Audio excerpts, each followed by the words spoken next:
ചേട്ടാ നമസ്കാരം. നമസ്കാരം. വീണ്ടും നമ്മൾ ബ്രിക്സിലേക്ക് വരികയാണ്. ബ്രിക്സ് എനിക്ക് തോന്നുന്നു 2000-ലോ 2001-ലോ ഫോമായ ഒരു സംഘടനയാണ്. Brazil, Russia, India, China.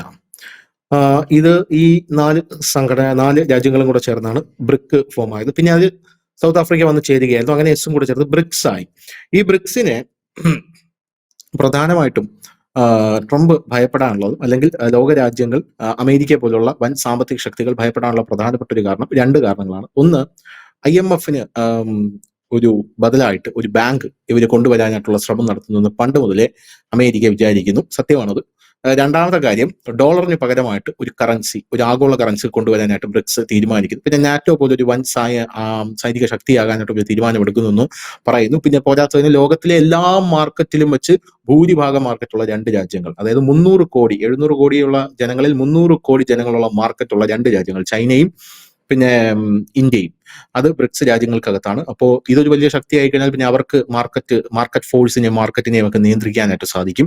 പിന്നെ റഷ്യ, അറിയാം, അമേരിക്കയുമായിട്ട് വരെ മുട്ടി നിൽക്കാൻ കെൽപ്പുള്ള, അമേരിക്കയെ വരെ ഡിഫീറ്റ് ചെയ്യാൻ കെൽപ്പുള്ള ഒരു രാജ്യമാണ് സോവിയറ്റ് യൂണിയൻ എന്ന് പറയുന്നത്. പിൽക്കാലത്ത് റഷ്യയായി മാറിയ റഷ്യ ആയുധ ശക്തിയായിട്ട് ബ്രിക്സിലുണ്ട്. അപ്പൊ ഇതൊക്കെ ഇവരെ വല്ലാതെ ഒരു വിഷമത്തിലാക്കുന്ന ഒരു വിഷയമാണ്. അതുകൊണ്ട് ബ്രിക്സിനെ ട്രംപ് വല്ലാതെ ഭയപ്പെടുന്നു. ഇപ്പൊ ട്രംപാണ് അത് തുറന്നു പറഞ്ഞത്.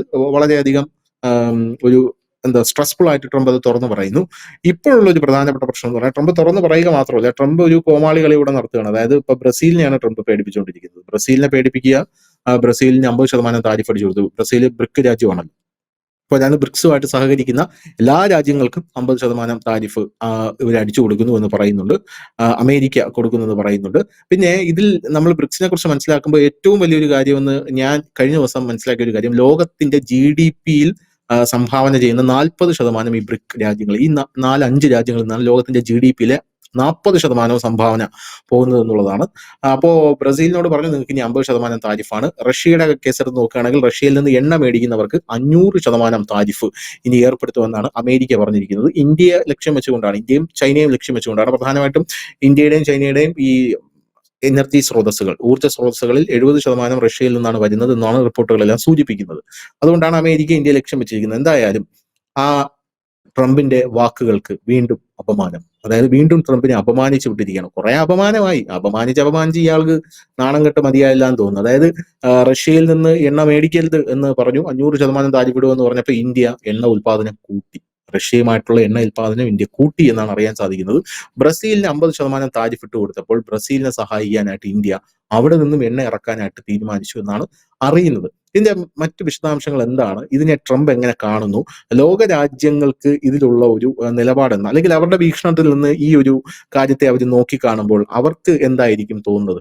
എന്താണ് ഈ ഇതിനെക്കുറിച്ചുള്ള ഒരു അഭിപ്രായം? അല്ല, ഇത് തന്നെ പ്രധാനമന്ത്രി മോദി അടക്കം എല്ലാവരും ഒരു സൂചന നൽകി, കളി നല്ലതല്ല, കാരണം പഴയതുപോലെ അല്ല ഈ ലോകക്രമം പോകുന്നത് എന്ന് വളരെ വ്യക്തമായി തന്നെ പറഞ്ഞിരുന്നൊരു കാര്യമാണ്. ഈ ബ്രിക്സിന്റെ ഈ ഇന്ത്യ, ചൈന, റഷ്യ ഈ രാജ്യങ്ങളുടെ കരുത്തിലായിരിക്കണം ബ്രിക്സിന്റെ പ്രസിഡന്റ് കഴിഞ്ഞ ദിവസം പറഞ്ഞത്, ഇവിടെ ചക്രവർത്തിയുടെ ആവശ്യമില്ല എന്ന്. അതായത് അമേരിക്ക തന്നെയാണ്, ട്രംപിനെ തന്നെയാണ് ഉദ്ദേശിച്ചത്. അപ്പം പക്ഷേ ഇല്ലെങ്കിൽ അമേരിക്കയുടെ ധാർഷ്ട്യം ഇനി ഈ ലോകക്രമത്തിൽ മുൻപോട്ട് പോകില്ല, അത് 100% ഉറപ്പാണ്. കാരണം അതിനിപ്പോ പകവച്ചു കൊടുക്കാൻ ആരും തയ്യാറല്ല. കാരണം ലോകം ഒരുപാട് വളർന്നിരിക്കുന്നു. ഇതിലിപ്പോൾ നമ്മൾ ദരിദ്രമായി കണ്ട ഇന്ത്യ, ചൈന പോലെ ഉള്ള ഒരു രാജ്യങ്ങളൊക്കെ മാറിയിരിക്കുന്നു. അവർക്കിപ്പോ പലയിടത്തേക്കും ഫണ്ട് ചെയ്യാൻ തക്ക കരുത്തുള്ള രാജ്യമായി മാറിയിരിക്കുന്നു. നമ്മുടെ രാജ്യവും ഒരുപാട് രാജ്യങ്ങൾക്ക് ഫണ്ട് ചെയ്യുന്നുണ്ട്. അപ്പൊ അങ്ങനെയുള്ള മാൽഡീവ്സിനൊക്കെ നമ്മൾ ഫണ്ട് ചെയ്തിരുന്നു, ശ്രീലങ്കയ്ക്ക് നമ്മൾ അവരുടെ പ്രതിസന്ധി കരകയറാൻ ഫണ്ട് ചെയ്തിരുന്നു. അപ്പം അങ്ങനത്തെ ഒരു നിലയിലേക്കൊക്കെ നമ്മളും സാഹചര്യമാണ്. അപ്പൊ ഇവിടെ ഇനി പഴയതുപോലെ ഒന്നും നടക്കില്ല. വിപണി ചൈനയുടെ വിപണി പോലെ അല്ല ഇന്ത്യയുടെ വിപണി.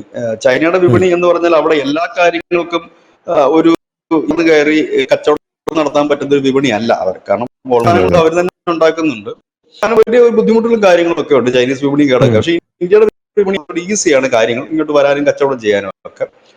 അപ്പൊ ഇത്രയൊക്കെ ഉള്ള ഒരു രാജ്യം. അപ്പോഴാണ് കഴിഞ്ഞ ദിവസം ഈ ബ്രിക്സ് ഉച്ചകോടി തന്നെ ട്രംപിന് വളരെയധികം ഭ്രാന്ത് പിടിപ്പിച്ച കാര്യമാണ്. അവിടെ വെച്ചിട്ടാണ് ഈ ബ്രസീലിയൻ പ്രസിഡന്റ് പറഞ്ഞത്, നമുക്ക് ചക്രവർത്തിയുടെ ആവശ്യമില്ല, നമ്മൾ ഒറ്റക്കെട്ടായിട്ട് എന്നാൽ ഇത്രയൊക്കെ ഉള്ളു കാര്യമാണ്. അതിന് തൊട്ടു പിന്നാലെ തന്നെ ബ്രസീലിന് 50% താരിഫ് ഏർപ്പെടുത്തി. ഈ ബ്രസീലിന് 50% താരിഫ് ഏർപ്പെടുത്തും എന്ന് പറയുമ്പോൾ ബ്രസീലിനെ സംബന്ധിച്ച് അത് ബാധിക്കുക തന്നെ ചെയ്യും. കാരണം ചൈന കഴിഞ്ഞാൽ രണ്ടാം സ്ഥാനത്തുള്ള രാജ്യമാണ് ബ്രസീൽ ഈ അമേരിക്കയിലേക്ക് ഉൽപ്പന്നങ്ങൾ കയറ്റിവിടുന്നതിൽ. ചൈനയാണ് ഒന്നാം സ്ഥാനത്തെങ്കിൽ 74% കയറ്റുമതിയും അമേരിക്കയിലേക്കാണ്. ഇവരുടെ 54% കയറ്റുമതി അമേരിക്കയിലേക്കാണ്, ബ്രസീലിന്റെ.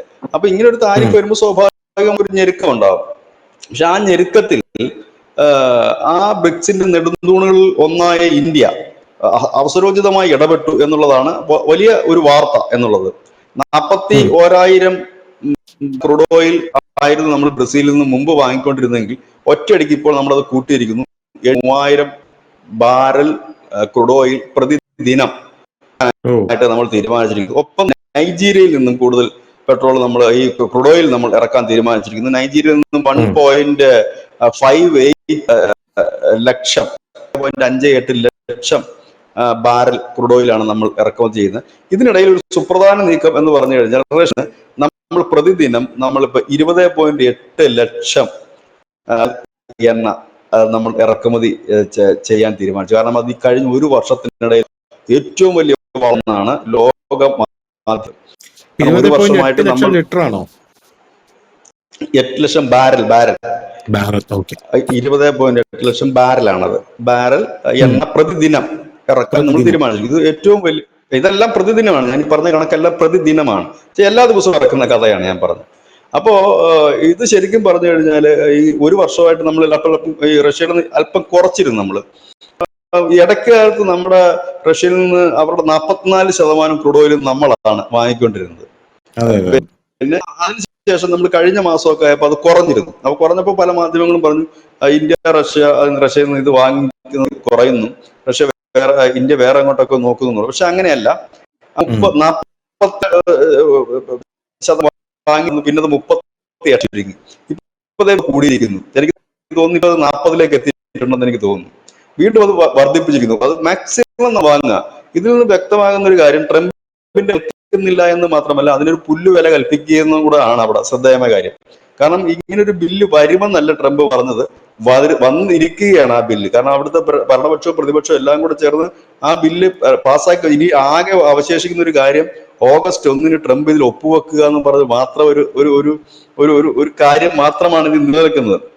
അപ്പോ അതിന് മുൻപ് മാക്സിമം എണ്ണ അവിടുന്ന് വാങ്ങുന്നതിന് വേണ്ടിയിട്ടാണോ, ഇല്ലെങ്കിൽ ഞങ്ങൾക്ക് ഈ ഉപരോധമൊന്നും വലിയ വിഷയമല്ല എന്ന് കരുതിയിട്ടാണോ എന്നറിയില്ല. ഏതായാലും ഇന്ത്യ വലിയൊരു നടത്തിയിരിക്കുന്നു. ഒപ്പം തന്നെ ഇന്ത്യ ഇതിനകത്ത് കാണേണ്ട, ഈ വാർത്തയെ കാണേണ്ട പ്രധാനപ്പെട്ട ഇമ്പോർട്ടന്റ് പോയിന്റ് ഏതാണെന്ന് വെച്ചാൽ, ബ്രിക്സിലെ ഒരു രാജ്യത്തിനെ പോലും കൈവിടാൻ ഇന്ത്യ തയ്യാറല്ല. അതായത് നമ്മളുടെ കൂടെ നിൽക്കുന്ന ഒരാളെ ഞങ്ങൾ കൈവിടില്ല എന്ന് നരേന്ദ്രമോദി പലപ്പോഴും പറഞ്ഞിട്ടുണ്ട്. നമ്മൾ ശക്തരാണ്, ദക്ഷിണേഷ്യയിലെ രാജ്യങ്ങളെ മറികടന്നുകൊണ്ടോ ഭീഷണിപ്പെടുത്തിക്കൊണ്ടോ ആർക്കും മുൻപോട്ട് പോകാൻ കഴിയില്ല. ഇതൊക്കെ അദ്ദേഹം ബ്രിക്സിൽ നടത്തിയ പ്രസംഗത്തിൽ പറഞ്ഞ കാര്യമാണ്. അത് അക്ഷരാർത്ഥത്തിൽ തന്നെ പുള്ളി പ്രാവർത്തികമാക്കിയിരിക്കും. നമ്മളൊക്കെ നമ്മുടെ പ്രധാനമന്ത്രിയെ സംബന്ധിച്ച് അദ്ദേഹം വെറും വാക്ക് പറയുന്ന ഒരാളല്ല. അതിപ്പോ ഒരു റാലിയിലാണെങ്കിലും അദ്ദേഹം എന്തെങ്കിലുമൊക്കെ ഒരു കാര്യം സംസാരിച്ചു കഴിഞ്ഞാൽ അതിനൊരു അർത്ഥമുണ്ടാകും. അത് ഞാനൊരു ചെറിയ ഉദാഹരണം പറയാം. 2 വർഷം മുമ്പ് അദ്ദേഹത്തിന്റെ ഒരു വീഡിയോ പുറത്തു വന്നിരുന്നു, പ്രധാനമന്ത്രി നരേന്ദ്രമോദി. അദ്ദേഹം ഈ വളർത്തു പക്ഷികളെയൊക്കെ കയ്യിലൊക്കെ വെച്ച് ഓമനിക്കുന്ന ഒരു വീഡിയോ. ഞാൻ ഈ വീഡിയോ ഞാൻ കണ്ടില്ല. ഞാനപ്പോ ഒരു പെറ്റ് ഷോപ്പിൽ പോയിരുന്നു. പെറ്റ് ഷോപ്പ്, അവിടെ ഈ മൃഗങ്ങളെയും ഈ കൊച്ചു കൊച്ചു പട്ടികളെയും ഈ പക്ഷികളൊക്കെ വിൽക്കുന്ന ഒരു കടയാണ്. അപ്പൊ ഞാൻ ആ കടയിൽ നിൽക്കുമ്പോൾ കടക്കാരോട് സംസാരിച്ചപ്പോൾ കടക്കാരൻ പറഞ്ഞ പുതിയൊരു വീഡിയോ കണ്ടോ എന്ന് ചോദിച്ചു. കണ്ടപ്പോ ഈ നമ്മുടെ പ്രധാനമന്ത്രി കയ്യിലൊക്കെ വെച്ചിട്ട് തത്തകളെ കളിപ്പിക്കുന്നതും ഒക്കെ ഇത്. ഞാൻ പറഞ്ഞു കൊള്ളാമല്ലോ, നല്ല സംഭവമാണ്, ഇത് എവിടെ പറയാ. ഇതിന്റെ പിന്നിലെ ലക്ഷ്യം അതിപ്പോ 2 ദിവസത്തിനകം നമുക്ക് അറിയാൻ പറ്റും. പുള്ളി വെറുതെ ഒന്നും പോയി ഇങ്ങനെ കളിപ്പിക്കത്തില്ല, ഇതിനെന്തോ ഒരു പണി വരുന്നുണ്ട്, വരുന്നതെന്ന് പറഞ്ഞു. അപ്പൊ ഞാൻ പറഞ്ഞു അങ്ങനൊന്നും കരുതേണ്ട കാര്യമില്ല, അദ്ദേഹം ഈ പക്ഷികളെയൊക്കെ സ്നേഹത്തോടെ കളിപ്പിക്കുന്നു എന്ന് മാത്രം കണ്ടാൽ. അങ്ങനല്ല, പുള്ളി എവിടെങ്കിലും ഒന്ന് കൈവച്ചിട്ടുണ്ടെങ്കിൽ അതിന് മറ്റെന്തെങ്കിലും ഒരു അർത്ഥം കൂടെ ഉണ്ടെന്ന് പറഞ്ഞു. ഇത് 2 ദിവസം കൂടെ കഴിഞ്ഞപ്പോഴത്തേനും ഒരു നിയമം വരികയാണ്. അതായത് വളർത്തു പക്ഷികൾക്കെല്ലാം ലൈസൻസ് വേണം, അവരുടെ DNA പരിശോധിക്കണം, ഇവരുടെ ലൈസൻസിന്റെ ഒരു വളയിടണം. ഈ തത്ത ഉണ്ടല്ലോ, ആഫ്രിക്കൻ തത്തയൊക്കെ, ഇതിനെ വാങ്ങിക്കഴിഞ്ഞിട്ട് ഇത് രജിസ്റ്റർ ചെയ്യണം. അപ്പൊ ചെന്നൈയിലോ മറ്റോ ആണ് ഇതിന്റെ DNA ടെസ്റ്റ് നടത്തുന്നത്. അതിന്റെ തൂവലെടുത്തിട്ട് അയച്ചു കൊടുത്തു കഴിഞ്ഞാൽ ഇത് ആണാണോ പെണ്ണ, എന്നിട്ട് ഇവർക്കൊരു നമ്പർ കൊടുക്കും, ഒരു ചെറിയ വള പോലെ, മെറ്റലിന്റെ വള പോലെ. അത് ഈ ഒരു തത്തയുടെ കാലിൽ ഇട്ട് കൊടുക്കണം. അത് അക്കൗണ്ടബിലിറ്റി വേണമെന്ന് പുള്ളി നേരത്തെ പറഞ്ഞു. അതായത് പുള്ളി 2014 പുള്ളി ഈ മനുഷ്യരെ പോലെ മൃഗങ്ങൾക്കും ഒരു എണ്ണം വേണം, കൃത്യമായിട്ട് എത്ര എണ്ണം. ഈ പെറ്റ് ഷോപ്പുകൾക്ക് ഇത് എടുത്തു കൊടുത്തു കഴിഞ്ഞാൽ പിന്നെ എല്ലാവർക്കും അത് വേണ്ടി വരുമല്ലോ. അപ്പൊ എന്നിട്ട് ഇവരുടെ പറഞ്ഞ് നിങ്ങളുടെ തത്തയൊക്കെ മോഷണം പോയി കഴിഞ്ഞാൽ ഇത് ഊരാൻ പറ്റില്ല, തത്തയൊക്കെ മോഷണം പോയി കഴിഞ്ഞാൽ പിടിക്കാനും എളുപ്പമല്ലേ, ഇത് ആരുടെയാണെന്നുള്ളത്. റിസൾട്ടും മറ്റുമൊക്കെ ഇവരുടെ കയ്യിൽ തന്നെയാണ് ഇരിക്കുന്നത്. അപ്പോ ഉം. നമ്മളെക്കാൾ എത്രയോ ദീർഘവീക്ഷണത്തോടെയാണ് ആ പെറ്റ് ഷോപ്പുകാരൻ പറഞ്ഞത്. അതായത് പ്രധാനമന്ത്രി നരേന്ദ്രമോദി ഏത് കാര്യം ചെയ്താലും, ഏത് ചെയ്താലും, എന്തു പറഞ്ഞെന്ന് പറഞ്ഞാലും അതിന് ഉം. വലിയൊരു ലക്ഷ്യമുണ്ട്. ആ ടാർഗറ്റിന് മുന്നോടിയായിട്ട് തരുന്നൊരു സൂചന മാത്രമാണ് ദേ ഇത് നാളെ വരുന്നത്. അപ്പൊ ആ ഒരു പെറ്റ് ഷോപ്പുകാരന് പോലും അത് മനസ്സിലാകും ഇന്ത്യയിലെ. എന്ന് ഉം. പറഞ്ഞാൽ ഉം. ഉം. ബ്രിക്സിൽ നിന്ന് പ്രധാനമന്ത്രി സംസാരിച്ചിട്ട് വെറുതെ അങ്ങ് അദ്ദേഹം ചെയ്തത്. ഉടൻ തന്നെ ഒരു താങ്ങും തണലുമായിക്കൊണ്ട് 73,000 ബാരൽ ക്രൂഡ് ഓയിൽ ഇറക്കുമതി ചെയ്യാനായിട്ട് തീരുമാനമെടുക്കുന്നു. ഒപ്പം തന്നെ ആഫ്രിക്കയും കൂടെ, ആഫ്രിക്കൻ രാജ്യങ്ങളിൽ നിന്നും കൂടുതൽ എടുക്കുന്നുണ്ട്. അങ്ങനെ ബ്രിക്സിലുള്ള ആഫ്രിക്ക, ബ്രസീലും അടക്കമുള്ള രാജ്യങ്ങൾക്ക് താങ്ങും തണലുമായി നമ്മൾ എത്തുന്നു എന്നുള്ളതാണ് ഈ ലോക നേതാവായിട്ട് ഉയരുന്നു എന്ന് നമുക്ക് പറയേണ്ടി വരുന്നത്. അത് തന്നെയുമല്ല, അടുത്ത ഊഴം നമ്മുടെ ഇന്ത്യക്കാണ്. ഉം. പ്രസിഡന്റ് പദവിയിലേക്ക് എത്തുന്ന, ബ്രിക്സിന്റെ പ്രസിഡന്റ് പദവിയിൽ അടുത്ത ടേൺ നമ്മുടേതും കൂടാണ്. അപ്പൊ അതിനു മുമ്പ് ഇതൊരു വലിയ ഉം. എൻട്രി എന്ന് തന്നെ പറയാം. ഇത് അക്ഷരാർത്ഥത്തിൽ ട്രംപിനെ പ്രകോപിതനാക്കും എന്നുള്ള കാര്യത്തിൽ യാതൊരു സംശയവുമില്ല. കാരണം ഉം. ഉം. ട്രംപ് പറയുന്നത് ഞങ്ങളുടെ കയ്യിൽ നിന്ന് എല്ലാ പെട്രോളും വാങ്ങൂ എന്നാണ് പറയുന്നത്. നമ്മൾ അമേരിക്കയുടെ കയ്യിൽ നിന്നും വാങ്ങുന്നുണ്ട്. അപ്പൊ അത് എല്ലാം അതെ. ഞങ്ങളുടെ കയ്യിൽ നിന്ന് വാങ്ങൂ എന്ന് പറയുന്നിടത്താണ് ട്രംപ് ഏർപ്പെടുത്തിയിരുന്നില്ല. ട്രംപിന്റെ രണ്ട് ഭീഷണികളെയും പുല്ല് വിലയാണ് കൊടുത്തിരിക്കുന്നത്. ഒന്നും ഇപ്പോൾ ഈ ബ്രസീലിന് കൊടുത്ത 50% താരിഫും, ഒപ്പം തന്നെ ഉം. റഷ്യയുടെ കയ്യിൽ നിന്ന് എണ്ണ മേടിക്കുന്നവർക്ക് 500% താരിഫും എടുക്കുമെന്നുള്ള ആ ഭീഷണിയെ പുല്ല് വില പോലും കൽപ്പിച്ചിട്ടില്ല. പക്ഷെ നിലവിൽ ട്രംപിനെ റിയാക്ട് ചെയ്യുമെന്ന് അറിയില്ല. കാരണം ട്രംപിന് എങ്ങനെയെങ്കിലും തട്ടിമുട്ടി ഇന്ത്യയുമായിട്ടൊരു കരാർ എങ്ങനെയെങ്കിലും ഒപ്പും എന്നുള്ള ഒരു ഒറ്റ ലക്ഷ്യമായിട്ട് പുള്ളി നിൽക്കുന്നുണ്ട്. അറിയില്ല. അതെ. അതെ. പിന്നെ ഇന്നലെ ഞാൻ മനസ്സിലാക്കുന്നത് ധൻഷനാണ് തോന്നുന്നു പറഞ്ഞത് 20% താരിഫ് ആക്കിയിട്ടുള്ളത്. ഇതിന്റെ പശ്ചാത്തലത്തിൽ ചിലപ്പോൾ ഇന്ന് 50 100 ഒക്കെ ആക്കുമെന്ന് അറിയില്ല. കാരണം പുള്ളിക്ക് ഓരോ സമയത്ത് ഓരോ മൂഡായതുകൊണ്ട് അറിയില്ല. ചിലപ്പോൾ ഈ പറയുമ്പോൾ ഇല്ലെങ്കിൽ ഇങ്ങനെയുള്ള കാര്യങ്ങളൊക്കെ, വിവരങ്ങളൊക്കെ അറിയുമ്പോൾ ഒരുപക്ഷെ കൂട്ടാനുള്ള ഉം. സാധ്യതകളുമുണ്ട്. ഇന്ത്യയുടെ അതെ. മികച്ച അതെ. നീക്കം ഒരിക്കൽ കൂടി തെളിയുന്നു, ഉയരുന്നു. മുമ്പ് യൂറോപ്യൻസ് ഭയന്നത് പോലെ G7-നെതിരെ ഉയർന്നു വരുന്ന ഒരു സഖ്യം മാത്രമല്ല, ഒരുപക്ഷെ ഭാവിയിൽ ഉം. ഇങ്ങനെ പോയാൽ നാറ്റോക്കെതിരെ വരുന്ന ഒരു സഖ്യവും ആകാം. ഇനി ഉം. ഡോളറിനെതിരെ ഒരു പുതിയ വിനിമയോപാധി വരാനുള്ള സാധ്യതകൾ കുറച്ചുകൂടെ ആക്കാണ്ടിരിക്കുകയാണ് ഇപ്പോൾ. ബ്രിക്സുമായിട്ട് നമ്മളിപ്പോൾ വ്യാപാരം തുടങ്ങുമ്പോൾ അതിനകത്ത് ഉപയോഗിക്കുന്ന പ്രധാന വിനിമയ മാർഗം ഇന്ത്യൻ രൂപ തന്നെ ആയിരിക്കും. അതിനകത്ത് സംശയമില്ല. ഉം. ഉം. Russia already Indian രൂപയിലാണ്.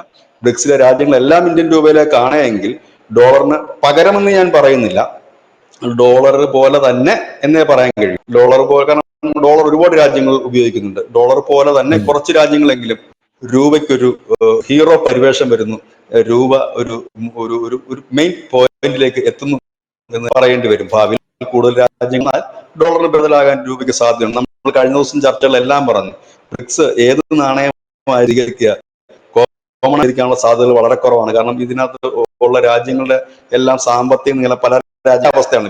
ഇന്ത്യയെ പോലെയല്ല ചൈന, ചൈനയെ പോലെയല്ല റഷ്യ, അങ്ങനെയുണ്ട്. അപ്പൊ അതിനൊരു പക്ഷെ ഇതിനകത്ത് ഏതെങ്കിലും ഒരു രാജ്യത്തിന്റെ കൊണ്ടുവരാൻ പക്ഷെ ഇതിനകത്ത് വരാൻ പ്രധാനമായ തടസ്സമായി നിൽക്കുന്നത് ചൈനയായിരുന്നു.